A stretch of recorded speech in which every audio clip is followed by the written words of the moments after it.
Irmãos, como eu não fui levado para a glória, como eu disse no último domingo, inclusive, graças a Deus, estou bem melhor da mão, então vamos encerrar a nossa série de mensagens nessa noite, cujo título é Resoluções para um Novo Ano.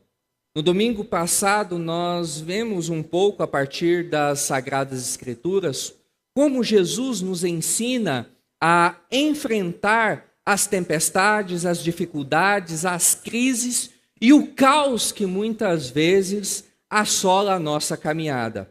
Porque, como dissemos no final da mensagem, Cristo Jesus, Ele não nos promete, nunca nos prometeu o céu na terra. Ao contrário, Ele mesmo afirma que nesse mundo nós iremos passar por aflições. Que a nossa caminhada aqui muitas vezes será difícil, assim como a vida dele, a sua vida e a sua caminhada também o foi. E então, com ele, como ele lidou com tudo isso, ele nos ensina também a lidarmos com as dificuldades da nossa caminhada. E hoje, por fim, o título da nossa mensagem é Buscando a Felicidade no Lugar Certo. Buscando a felicidade no lugar certo. Como nós veremos mais adiante no nosso sermão, a busca pela felicidade é algo que é inerente ao ser humano. Todos nós, em maior ou menor proporção, desejamos ser felizes. Inclusive, existe um projeto na Câmara dos Deputados, dos Senadores, que procura acrescentar mais esse direito constitucional ao ser humano, o cidadão brasileiro, o direito de ser feliz. Então isso, para nós vermos o quanto isso faz parte da vida de cada um de nós. A questão é que muitas vezes nós a estamos buscando no lugar errado. Nós a estamos buscando no lugar indevido. E por isso nós não nos sentimos então realizados no que diz respeito à felicidade. Muitas vezes lutamos, nos esforçamos, gastamos todas as nossas forças e chegamos à conclusão que nós não conseguimos alcançar a felicidade completa, plena, na sua totalidade, como nós esperávamos. E a razão é muito simples, porque aqui nesse mundo caído e nesse mundo onde nós vivemos com pessoas caídas, a felicidade na sua plenitude, ela é impossível. Contudo, buscando-a no lugar certo, nós temos uma grande probabilidade de não nos frustrarmos, não nos angustiarmos e, além de tudo, nos sentirmos satisfeitos com aquilo que o Senhor nos oferece. Por isso, abra sua Bíblia lá no Salmo de número 1. Salmo de número 1. Nós leremos os versículos 1 a 6, todo esse salmo. Salmo de número 1.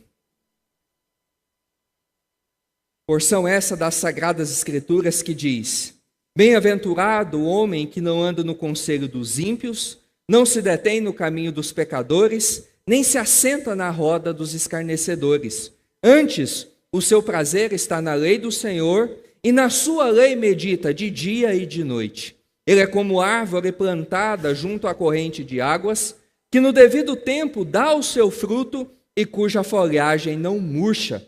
E tudo quanto ele faz será bem-sucedido. Os ímpios não são assim. São, porém, como a palha que o vento dispersa. Por isso os perversos não prevalecerão no juízo, nem os pecadores na congregação dos justos. Pois o Senhor conhece o caminho dos justos, mas o caminho dos ímpios perecerá. Se você está acostumado a ler as Escrituras Sagradas, se você está acostumado a ter esse contato com esse livro, nós vamos ver e vamos chegar à conclusão que se existe um trecho ou um livro das Sagradas Escrituras que é mais lido no mundo todo, é o livro de Salmos. E uma das razões é porque é um dos livros que é mais fácil de ser encontrado. Nós podemos ter dificuldades para encontrar, por exemplo, o livro de Sofonias, o livro de Abacuque, o livro de Ageu. Geralmente a gente precisa dar um tempo maior. Hoje, com os smartphones, com os tablets, até que está ficando mais fácil. Mas geralmente, quando o pregador resolve pregar nesses livros, ele então precisa dar um tempinho a mais para todo mundo encontrar esses livros. Mas o livro de Salmos, geralmente, quando nós abrimos a Bíblia no seu meio, ali já está esse livro. E uma outra razão pela qual o livro dos Salmos é um dos livros mais lidos é porque a mensagem presente no livro dos Salmos muitas vezes fala diretamente ao meu e ao teu coração. Quantas vezes nós estamos lendo este livro, lendo o livro de Salmos, e é como se ele colocasse palavras nos nossos lábios para orarmos, para buscarmos ao Senhor, pois muitas vezes parece que aquilo que o salmista está vivendo, aquilo que o salmista está enfrentando, é muito semelhante, às vezes, ao que eu e você estamos enfrentando na nossa caminhada. O fato é que nós nos identificamos muito com o livro dos Salmos. E por que essa identificação tão grande com essa porção das Sagradas Escrituras? A primeira razão é que no livro dos Salmos nós encontramos as expressões das emoções nos filhos de Deus. Em outras palavras, é como se nós encontrássemos no livro de Salmos aquilo que Calvino, o reformador genebrino, já dizia, a anatomia da alma humana. Aqui nós encontramos uma alma que está contrita, uma alma que está abatida. No livro dos Salmos também encontramos uma alma que está alegre, está jubilante, está exultante. Também encontramos uma alma que está preocupada, angustiada. E encontramos também uma alma que está arrependida.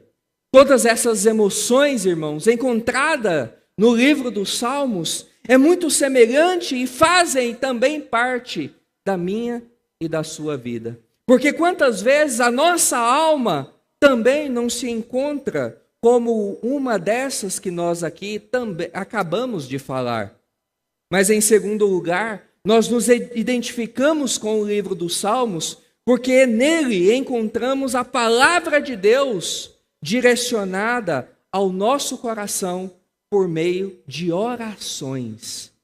Nós encontramos a palavra do Senhor dirigida ao meu e ao teu coração por meio de orações. Quando alguém é convertido, quando alguém começa a estudar a Bíblia, quando alguém é inserido ao corpo, uma das grandes dificuldades que ela encontra é a oração.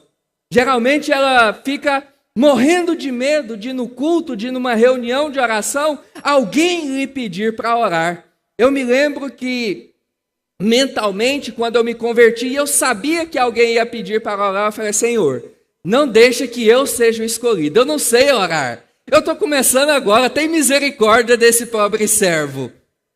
Mas é fácil de nós resolvermos esse problema. Leia os Salmos. Porque ali nos Salmos nós aprendemos como os salmistas oraram. Nós aprendemos como Davi orou. Nós aprendemos como Moisés orou. Nós aprendemos como Asaf orou. Como os filhos de Corá, os filhos de Coré também oraram. E nós então aprendemos a orar com eles porque são orações que foram inspiradas pelo próprio Deus. E por meio delas, então, nós podemos aprender a como nós podemos nos dirigir ao Senhor. Como eu e você, podemos falar com o Senhor. Mas em terceiro lugar, nos Salmos nós percebemos como os servos de Deus reagiram no passado em situações muito semelhantes às que eu e você enfrentamos na atualidade. Esse envolvimento, esse gosto que nós criamos muitas vezes pelo livro dos Salmos, É porque nesse livro nós encontramos na vida desses homens muito daquilo que eu e você às vezes estamos enfrentando na nossa caminhada. Violência no mundo. O salmista diz e ora no Salmo de número 3, Senhor, como tem crescido o número dos meus adversários. No Salmo 10, socorro, Senhor, porque existe violência no mundo. Como você age e reage quando está arrependido? Salmo 32 e Salmo 38. O meu pecado envelheceu os meus ossos. Salmo 51, compadece-te de mim, ó Deus, segundo a multidão das tuas misericórdias. Como oramos quando estamos abatidos, angustiados, muitas vezes deprimidos. Ó Deus, tira a minha alma do cárcere. Como nós encontramos lá no Salmo de número 142. Senhor, vivifica a minha alma está abatida, vivifica por tua palavra. Como nós encontramos lá no Salmo de número 119. Assim, irmãos, em outras palavras, os Salmos nos ensina e nos mostra como esses homens, como esses personagens reagiram diante das circunstâncias, ensinando assim eu e você a também como nós devemos reagir diante das circunstâncias, das agruras, das dificuldades, mas também diante dos momentos de bonança que toma conta das nossas vidas. E olhando especificamente o Salmo 1 e 2, nós vamos observar que, na verdade, esses dois salmos, eles são uma única poesia. São dois salmos que complementam um ao outro e que, na verdade, são o grande prefácio desse grande livro que contém aí os seus 150 salmos. E quando olhamos para o Salmo 1 e 2, uma coisa, às vezes, em um primeiro momento, nos chama a atenção. É porque parece que o salmista, o escritor ou o organizador, parece que cometeu um grande erro. Por quê? Porque o grande objetivo do livro de Salmos, desses salmos, é a exaltação da grandeza de Deus. A finalidade desse livro é exaltar a grandeza de Deus, as obras de Deus, a majestade de Deus, as maravilhas de Deus, é tirar os olhos de nós mesmos e voltar os nossos olhos para o Senhor e glorificá-lo para todo sempre. Mas quando nós olhamos para o Salmo de número 1, ele abre dizendo, bem-aventurado o homem que não anda segundo o conselho dos ímpios. É um salmo que parece que está voltado para o indivíduo. Mas quando nós ultrapassamos essa primeira impressão, nós vamos ver que o Salmo de número 1, ele não está voltado diretamente para o indivíduo. E que, na verdade, não há um equívoco aonde ele se encontra ou da forma que ele foi escrito. Porque, na verdade, o objetivo, o propósito, a razão do Salmo de número 1 é demonstrar a vida. Ele inicia falando do que é uma vida bem-aventurada. Ele começa falando de uma vida feliz, ele começa falando de uma vida onde o indivíduo é abençoado. Inclusive, essa palavra bem-aventurado, ela possui várias traduções. Feliz, muito feliz, felicíssimo, abençoado. E então, no Salmo, nós vamos então ter a resposta da seguinte pergunta: quem é o indivíduo abençoado? Quem é o indivíduo feliz? Quem é esse indivíduo bem-aventurado?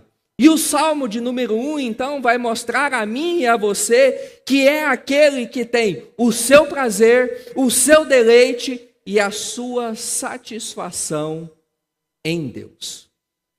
Que a verdadeira alegria ela é encontrada no prazer, no deleite e na satisfação para com o nosso Deus. E assim, irmãos, nós vamos perceber que a felicidade, como dissemos no início, ela é a fome de toda a alma humana.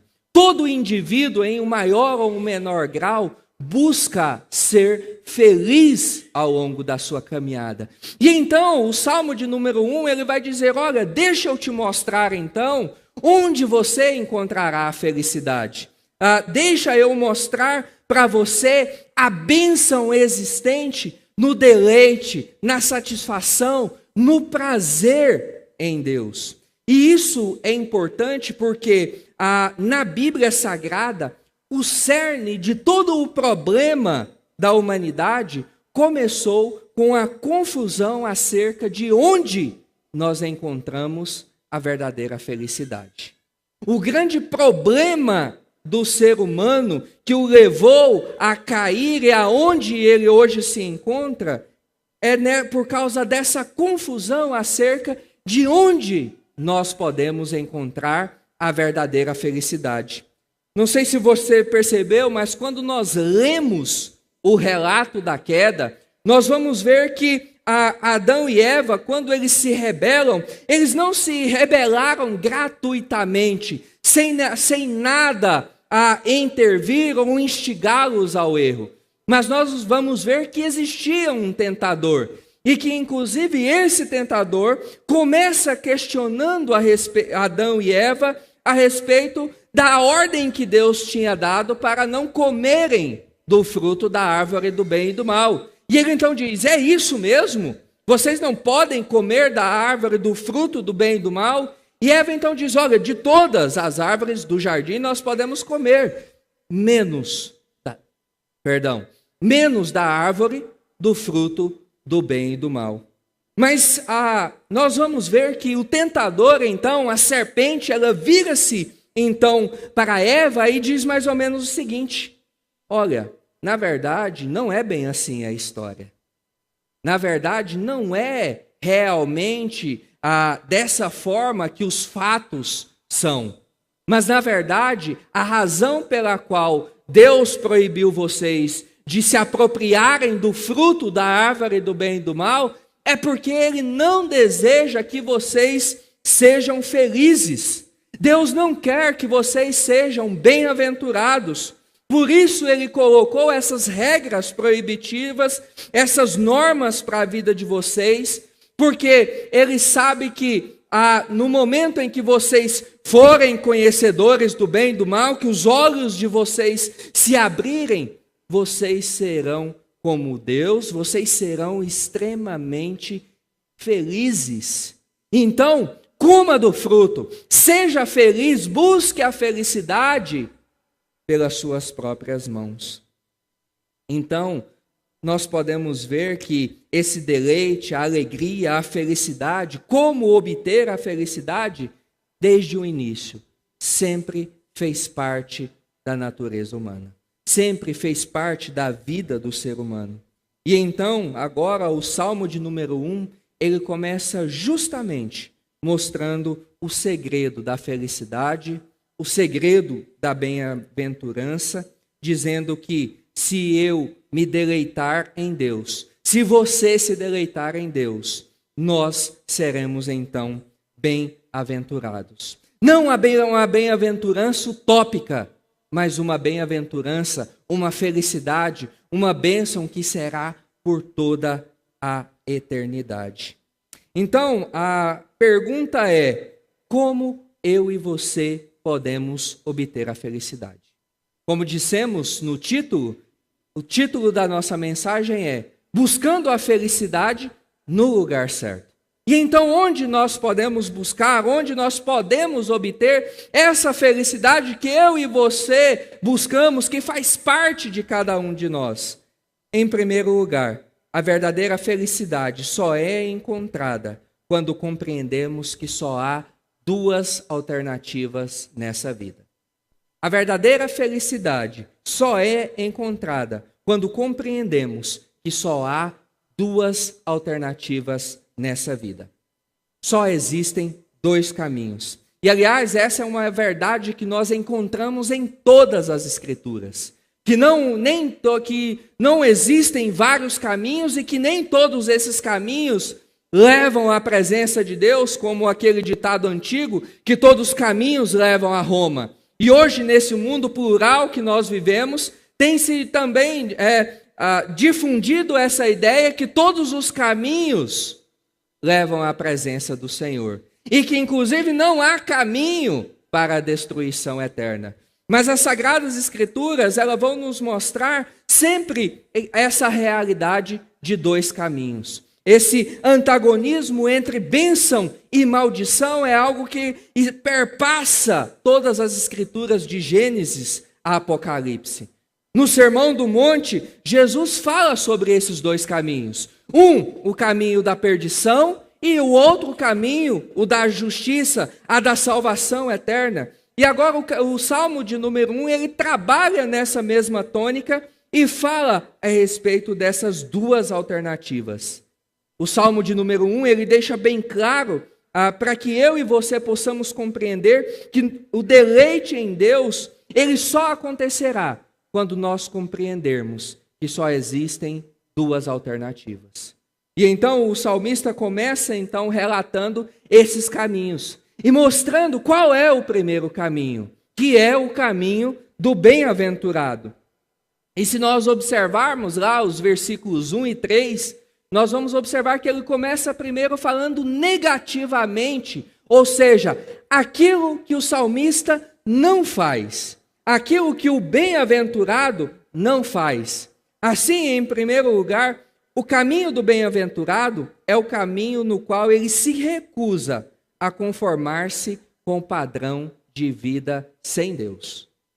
A primeira coisa que o bem-aventurado faz é não se conformar com o padrão de vida sem Deus. Se você observar lá no versículo 1, diz: bem-aventurado o homem que não anda no conselho dos ímpios, não se detém no caminho dos pecadores, nem se assenta na roda dos escarnecedores. O homem bem-aventurado é aquele que entende o seguinte: existem normas nessa vida.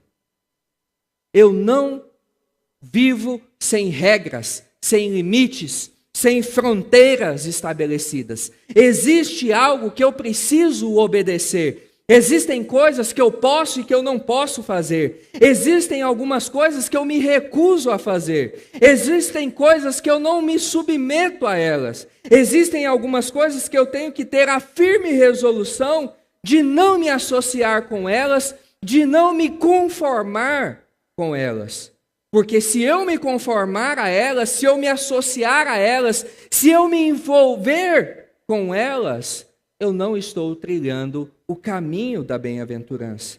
E assim o salmista começa mostrando o que ele não faz. E não simplesmente para mostrar o que é restrito ou quão estreito é esse caminho, mas é para demonstrar essa firme resolução dele de não se associar com um padrão de vida, com leis, com regras e com normas totalmente diversas de Deus ou que ofendem a Deus.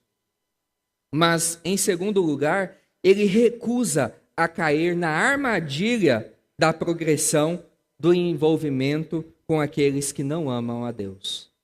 Em segundo lugar, ele vai dizer que o caminho do bem-aventurado é aquele onde ele se recusa a cair na armadilha da progressão do envolvimento com aqueles que não amam a Deus. Se você observar no versículo de número 1, nós podemos ver que ali há uma progressão. E isso é algo muito característico da poesia hebraica. Porque a poesia hebraica, ora ela trabalha com repetições, ou ora ela trabalha com essa ideia de progressão. E se você observar, o salmista vai dizer: bem-aventurado o homem que não anda, que não detém, que não se assenta. Ou seja, uma coisa é andarmos, outra coisa é passarmos, outra coisa é pararmos, outra é nos assentarmos ali. O salmista está dizendo que toda vez que começamos a nos envolver com o pecado, nós não temos um envolvimento total e definitivo da noite para o dia.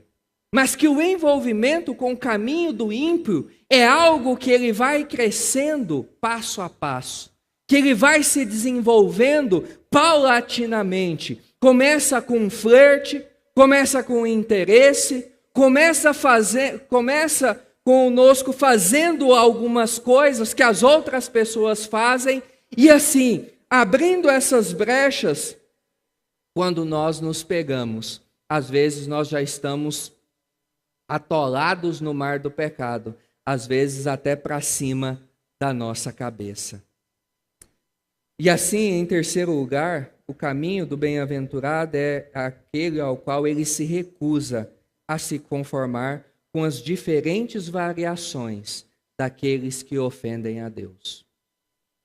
Ele se recusa a se conformar com as diferentes variações daqueles que ofendem a Deus. Observe que ele menciona 3 tipos de pessoas que ofendem a Deus: o ímpio, o pecador e o escarnecedor. A palavra ímpio significa aquele indivíduo que é instável. Inclusive, é por isso que o salmista utiliza a metáfora da palha, que o ímpio é como a palha, alguém que é instável. A palha não tem raiz. O ímpio é aquele indivíduo que ele tem os seus altos e baixos.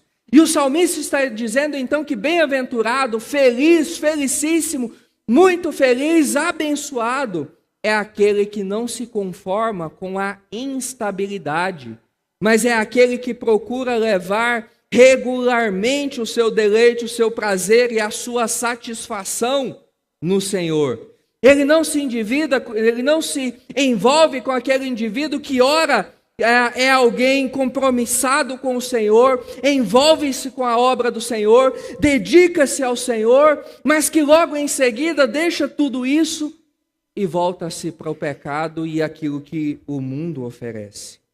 E o salmista está dizendo: tome cuidado com esse padrão. Mas ele identifica uma outra pessoa, um outro tipo de pessoa, que ele fala então dos pecadores. E então os pecadores são aqueles que se dedicam a pecar. Eles se comprometeram de tal forma com o pecado que eles têm prazer, alegria, deleite no pecado. Como dizemos, o bem-aventurado é aquele que tem deleite, alegria, prazer no Senhor. Mas o pecador, aqui descrito pelo salmista, é aquele que tem prazer, alegria, deleite no pecado. Tanto que o livro de Provérbios diz que é aqueles que não conseguem dormir ou dar repouso à sua alma se eles não cometem pecado. Totalmente diferente, porque o bem-aventurado, o abençoado, o feliz é aquele que repousa tranquilamente, porque ele está em comunhão com o Senhor, ele tem seguido ao Senhor, ele tem se dedicado, ele tem se consagrado ao Senhor.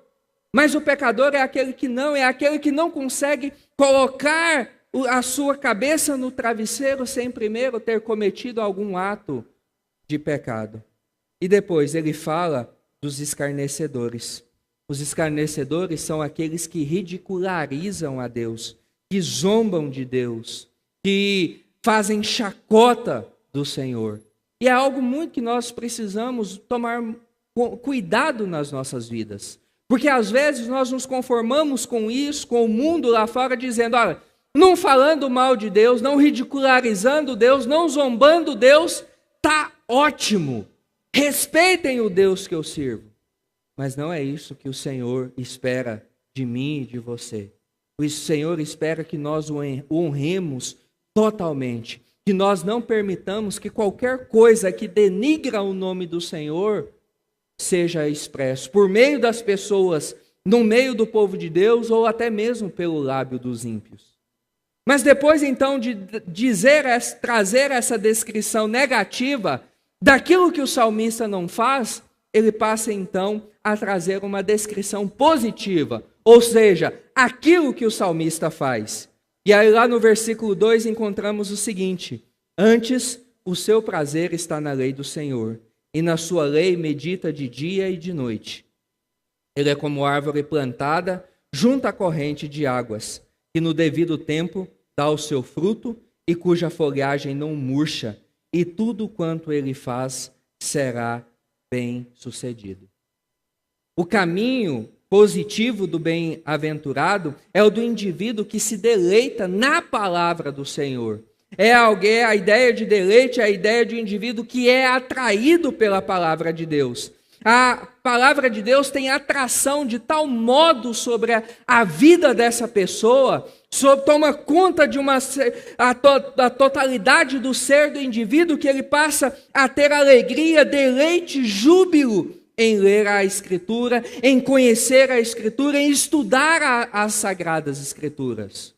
Mas também é um indivíduo que medita na lei do Senhor.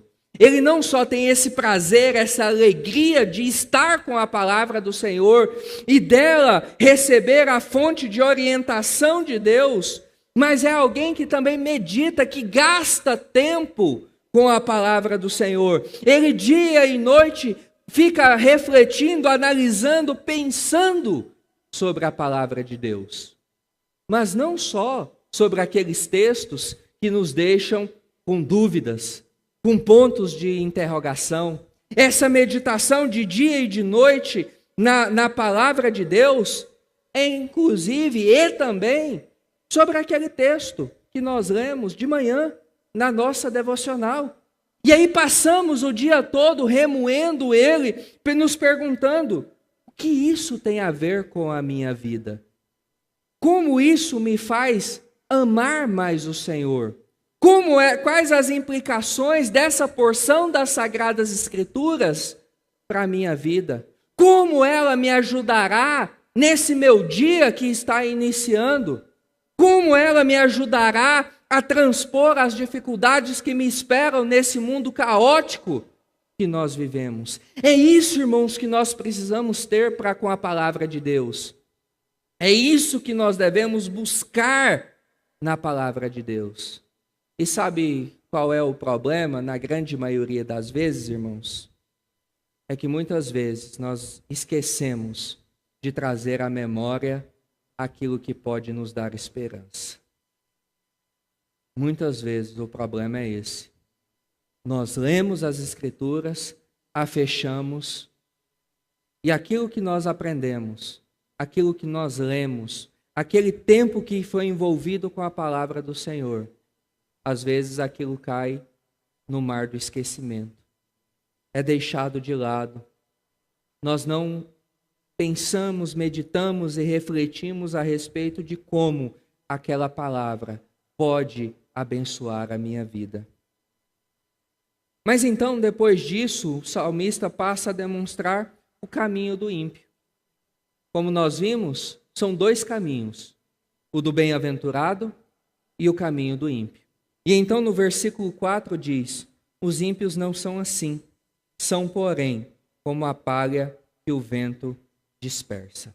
Em outras palavras, o caminho do ímpio é totalmente antagônico ao caminho do bem-aventurado. É totalmente diverso, é totalmente oposto. Não há qualquer tipo de ligação ou de algo semelhante entre esses dois caminhos. Porque o ímpio é alguém que não tem deleite em Deus e na palavra de Deus. É alguém que não se regozija, é alguém que não se rejubila, é alguém que não sente prazer no Senhor e com a palavra do Senhor.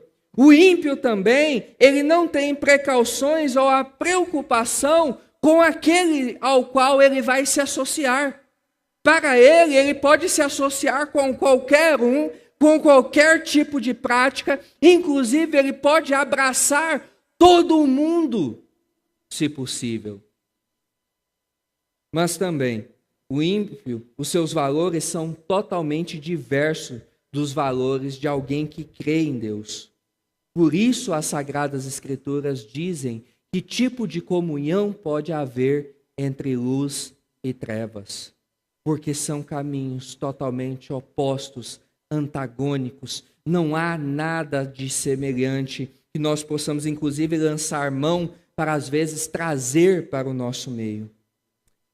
Mas, em segundo lugar, depois de o salmista demonstrar que a verdadeira felicidade ela só é encontrada quando nós nos lembramos dessas duas realidades, desses dois caminhos, ele vai nos demonstrar, em segundo lugar, que a verdadeira felicidade só é encontrada quando compreendemos que a nossa vida não se limita a esse mundo terreno. Em segundo lugar, o salmista vai ensinar a mim e a você que a verdadeira felicidade só é encontrada quando eu e você compreendemos que a vida não se limita a esse mundo terreno.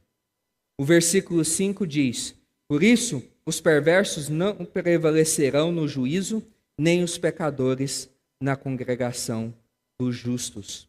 O salmista, nesse trecho, nesse versículo, faz menção de duas coisas que dizem respeito ao destino eterno: juízo e condenação, ou seja, perecimento. Ele está dizendo que a nossa vida não se limita às coisas dessa terra. Nós precisamos entender que só há dois caminhos e depois nós precisamos compreender que só existem dois destinos. Não há uma coluna do meio, não há como eu passar de um lugar para outro, não tem como eu sair do inferno, passar pelo purgatório e ir para o céu, ou sair do céu, passar pelo purgatório e ir para o inferno. Porque só existem apenas dois destinos. E qual é o destino dos ímpios? Já que o salmista trabalha com essas duas figuras, o bem-aventurado, o justo, e os ímpios, os pecadores, ele vai dizer que no verso 5, que os ímpios não prevalecerão no juízo, já que os ímpios são como palha, marcados pela instabilidade, não possuem nenhuma raiz, não existe nenhuma firmeza, nenhum peso. O salmista diz que eles não prevalecerão. O juízo divino virá e a verdadeira natureza dos ímpios então será revelada. Nós então descobriremos quem realmente eles são e eles então não irão subsistir. Mas qual é o destino do justo? E aqui nós podemos ver que o salmista não diz que o destino dos justos é o céu, mas ele, em uma linguagem poética, diz: o Senhor conhece o caminho do justo. Ele também diz que há uma congregação dos justos. Ele está dizendo, em outras palavras, que aquele que se deleita em Deus, tem prazer em Deus, tem alegria em Deus, tem júbilo em Deus, ele é cuidado pelo Senhor, não só nessa vida, mas também por toda a eternidade. O destino dos justos ou dos abençoados, ele é assegurado pelo próprio Senhor. Não depende da minha ou das suas obras, não depende da nossa justiça própria, mas depende do fato que Deus conhece o caminho dos justos, que o Senhor está com cada um deles. Ele é o meu e o seu companheiro contínuo. Aquele que se deleita em Deus na terra terá a oportunidade de continuar deleitando-se no Senhor por toda a eternidade. Mas em terceiro lugar, a verdadeira felicidade só é encontrada quando compreendemos a implicação da lei para as nossas vidas. Em terceiro lugar, a verdadeira felicidade só é encontrada quando compreendemos as implicações da lei para as nossas vidas. Voltando lá para o versículo de número 2, diz o seguinte: antes o seu prazer está na lei do Senhor e na sua lei medita de dia e de noite. O deleite, a alegria, o prazer, a satisfação, o júbilo em Deus só se torna real na minha e na sua vida quando nós meditamos na lei do Senhor. Quando nós nos envolvemos com a palavra do Senhor. Quando nós gastamos tempo com a palavra do Senhor, quando nós meditamos naquilo que o Senhor revelou a mim e a você através das Sagradas Escrituras. Como dissemos no domingo passado, nós só conseguiremos enfrentar as dificuldades, as tempestades, os problemas, o caos da nossa vida, quando a palavra de Deus fazer parte das nossas vidas. Porque nós vimos o Senhor Jesus, ele usa a palavra durante todo o seu ministério. Ele inicia lá em Mateus capítulo 4, na tentação, vencendo a tentação por meio da palavra, dizendo por que está escrito. E lá no Mateus capítulo 26, no jardim do Getsêmani, ele mais uma vez agarra-se, envolve-se e demonstra a importância da palavra do Senhor para nos manter firmes diante da dificuldade. E assim, o deleite, o prazer, a alegria e a satisfação no Senhor, ela só ocorrerá quando nós também tivermos deleite, prazer, alegria e satisfação na lei do Senhor e nela meditarmos de dia e de noite. Os teólogos falam de 3 usos da lei, ou a palavra de Deus serve para nós por 3 razões. A primeira, ela nos ensina como viver corretamente. Nós precisamos nos envolver com a palavra de Deus, ter esse prazer, essa alegria, esse deleite nela, porque ela, em primeiro lugar, nos ensina como viver corretamente. Quando lemos os mandamentos de Deus, não matarás, não furtarás, não dirás falso testemunho, honra a teu pai e tua mãe, são mandamentos que estão nos ensinando a como proceder, como viver nesse mundo aqui de forma que a minha e a sua vida agrade ao Senhor. Mas a segunda razão da lei, razão da palavra do Senhor, é que ela nos ensina sobre a santidade de Deus. Quem é esse Deus que nós adoramos? Ele é o Deus santo, santo, santo. Tanto que no livro de Levíticos, ele é um livro onde vários dos seus capítulos falam a respeito da santidade, da glória, da majestade do Senhor. Mas em terceiro lugar, ela nos ensina a respeito da nossa maior necessidade. O terceiro uso da lei é porque ela nos ensina a respeito da nossa maior necessidade. Nenhum de nós consegue praticar a lei na sua integridade. Nenhum de nós consegue obedecer à lei em sua plenitude. Não matarás. Jesus diz que muitas vezes eu e você matamos outros indivíduos através das nossas palavras ou no nosso coração. Não adulterarás. Jesus diz que o simples fato de nós olharmos para uma outra pessoa com olhos impuros, nós já adulteramos. Uma coisa é certa, meus irmãos e amigos aqui presentes. Nós não conseguimos cumprir totalmente a lei. A lei é como um espelho, que quando nós olhamos para ele, ele revela a nossa feiura, ele revela quem nós realmente somos, ele revela a nossa carência. E quando então nós nos deparamos com essa feiura, com essa carência, com quem nós realmente somos, nós então dizemos que, Deus, eu estou necessitado, eu preciso de um Salvador, eu preciso de um Redentor, eu preciso de alguém que faça por mim aquilo que eu não posso fazer, eu preciso que alguém pague por mim aquilo que eu não posso pagar.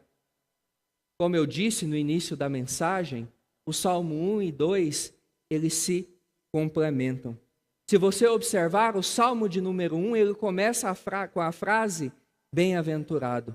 E o Salmo de número 2, ele termina com a frase, bem-aventurado. Mas no Salmo 2, o bem-aventurado é aquele que tem comunhão com o Filho, é aquele que beija o Filho, é aquele que tem intimidade com o Filho, é aquele que se refugia no Filho. É aquele que depois de confrontado com a lei, viu a sua necessidade, viu a sua carência, e então volta-se para Jesus e diz, em Jesus eu tenho tudo aquilo que eu necessito, tudo aquilo que eu preciso. Eu não sou nada, eu não sou ninguém, eu por mim mesmo não consigo nada, mas Jesus tem e é tudo aquilo que eu e você precisamos para a nossa vida. Bem-aventurado é aquele que percebe que só há 2 caminhos. Bem-aventurado é aquele que percebe que só há 2 destinos.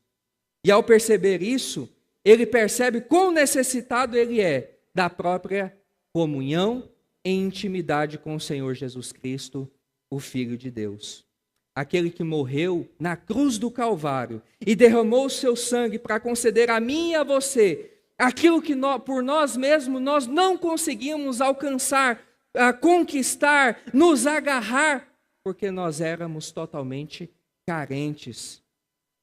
Nós não conseguimos cumprir a lei, mas Cristo Jesus a cumpriu totalmente por mim e por você.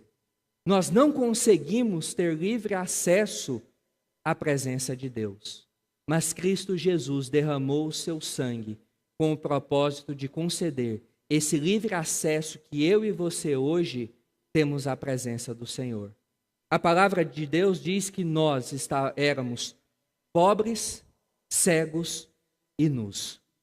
Mas essa mesma palavra também nos diz que Jesus, ele se despiu da sua glória, que ele foi despido lá na cruz para que eu e você pudéssemos ser revestidos da justiça de Deus, pudéssemos ser revestidos da justiça dele, e que ele mesmo pudesse dizer: vinde benditos de meu Pai, para que pudéssemos ter a plena comunhão com o Senhor.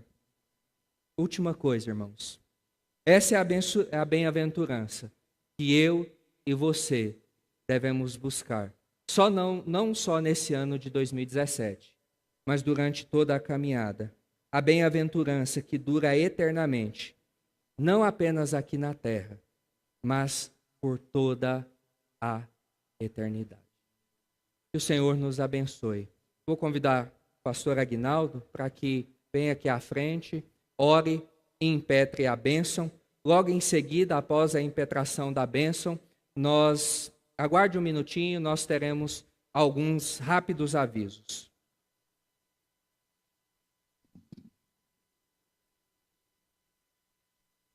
Hoje, irmãos, é o último dia que eu vou impetrar a bênção aqui na igreja, quando o Rodolfo estiver aqui no púlpito, porque se Deus assim permitir, semana que vem ele vai ser ordenado ministro, então ele mesmo poderá invocar a bênção do Senhor sobre nós.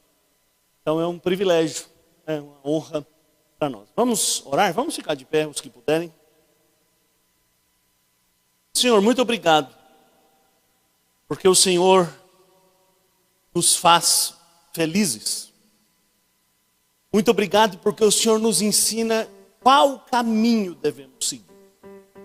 Muito obrigado pela clareza com que a sua palavra nos confronta. Dá-nos agora, ó Deus, a humildade e a sabedoria para, ouvindo a sua voz, seguir neste caminho. E nos perdoa, ó Deus, quando nós nos conformamos com a vida longe da vontade do Senhor, quando nós não observamos os caminhos destrutivos por onde os homens que não te conhecem andam, e muitas vezes nós também andamos neles. Nos perdoa quando nós não fazemos da sua palavra o nosso alimento diário. Muito obrigado por nos ter dado Jesus Cristo, o seu Filho, para ser o nosso Redentor. E obrigado porque nele nós temos a bem-aventurança eterna. Muito obrigado porque o Senhor nos convida à sua presença e à sua comunhão. Que essa palavra encontre no nosso coração um terreno fértil. E ela brote, e ela cresça, e ela frutifique para a glória do teu poderoso e amoroso nome. No nome de Jesus. Amém. E agora, irmãos, que a graça que nos foi dada por meio de Jesus Cristo, o Filho de Deus, nosso Redentor, que o amor do Pai, que nos amou tanto a ponto de não poupar o seu próprio Filho, e o Espírito Consolador, que foi enviado para nos ensinar, para nos guiar, para nos conduzir à sua presença. Permaneça assim sobre nós a tua bênção, ó Deus Trino, Pai, Filho e Espírito Santo. Hoje, todos os dias da nossa vida, nós e o seu povo, vivamos debaixo dessa bênção. para todos sempre. Amém.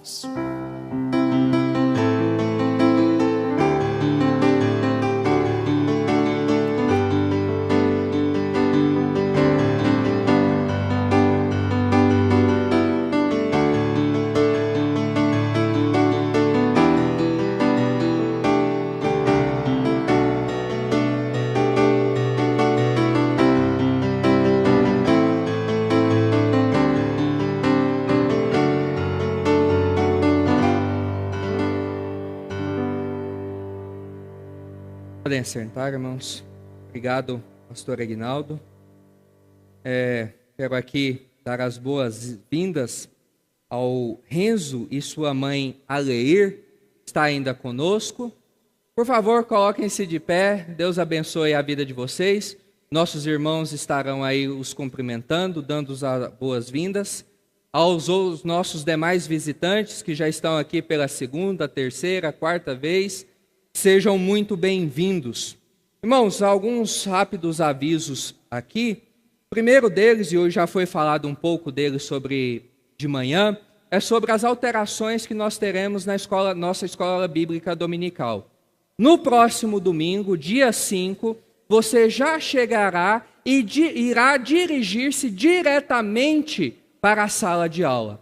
Nós não teremos mais a abertura e o encerramento como de costume. Então, às 9h30, as aulas iniciarão. Lá fora, nós já temos alguns formulários em que você pode se inscrever em qual sala você deseja participar nesse semestre. Então, assim que você sair, por favor, se você ainda não se inscreveu, se inscreva.